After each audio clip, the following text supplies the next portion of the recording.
रात ढल्कदै थियो। थापा परिवारको घरमा भने एउटा अनौठो सन्नाटा थियो। टेबलमा राखिएको पैसाको थुप्रो जुन मायाले जग्गा बेचेपछि ल्याएकी थिइन्। 5 लाख रमेशको उपचारलाई पठाइयो। अरू भने त्यही थियो। सविता चुपचाप त्यो पैसा हेर्दै थिइन्। उनको मनभित्र एउटा अनौठो भावना उठिरहेको थियो, लाज, पश्चाताप र आश्चर्य, जसलाई उनीहरूले सधैँ गरिब घरकी बुहारी भनेर हेपे। त्यही मायाले आफ्नो बुवाको जमिन बेचेर रमेशको जीवन बचाउने निर्णय गरेकी थिइन्। माया भने भान्सामा चुपचाप बसिरहेकी थिइन्। उनले कुनै फुर्ती देखाएकी थिइनन्। उनका आँखा रुँदा रुँदा अझै राता भएका थिए। केही बेरपछि फेरि फोन बज्यो। सविताले तुरुन्तै फोन उठाइन्।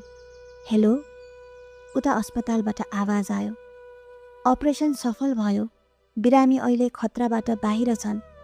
यो खबर सुन्दा सविताको अनुहारमा उज्यालो भयो। साँच्चै? हो, अब बिरामीलाई केही दिन आराम चाहिन्छ। फोन राख्ने बित्तिकै सविता खुसीले रोइन्। रमेश बाँच्यो। माया पनि निकै खुसी भइन्। उनको आँखाबाट फेरि आँसु झर्यो। तर यसपटक त्यो आँसु खुसीको थियो। त्यसै रात ढिलो भीमबहादुरले फोन गरे। उनले पनि खुसी भएर भने, रमेश अहिले खतराबाट बाहिर छ। अपरेसन सफल भयो। तर एउटा अनौठो कुरा भयो नि। सविता अलि आत्तिन्। कस्तो कुरा बुवा? भीमबहादुर केही बेर चुप लागे। रमेशको दुर्घटना सामान्य थिएन। सविताको मुटु झन् जोड जोडले धड्किन थाल्यो। किन? के मतलब? भीमबहादुरले गम्भीर स्वरमा भने।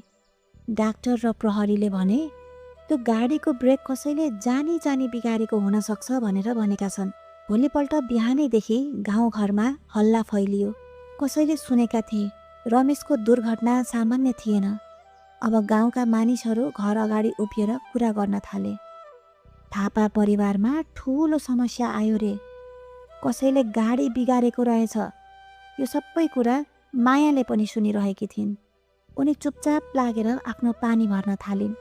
त्यो बेला 2 जना छिमेकी महिलाले बिस्तारै फुसुर फुसुर गर्न थाले। त्यो नयाँ बुहारी आएपछि नै यो सबै समस्या सुरु भएको हो नि। कस्तो अलक्षिणी रहेछ भनेर अर्कोले फेरि थपी। त्यो शब्द सुन्दा मायाको मुटु फेरि दुख्यो। उनले केही पनि बोलिनन्। चुपचाप लागेर पानी बोकेर घरतर्फ फर्किन्। घरभित्र पनि वातावरण सहज थिएन। सविता चिन्तित देखिन्थिन्। त्यसै बेला देवकुमारी र भीमबहादुर पनि सहरबाट फर्किसकेका थिए। देवकुमारीको अनुहार थकित र चिन्तित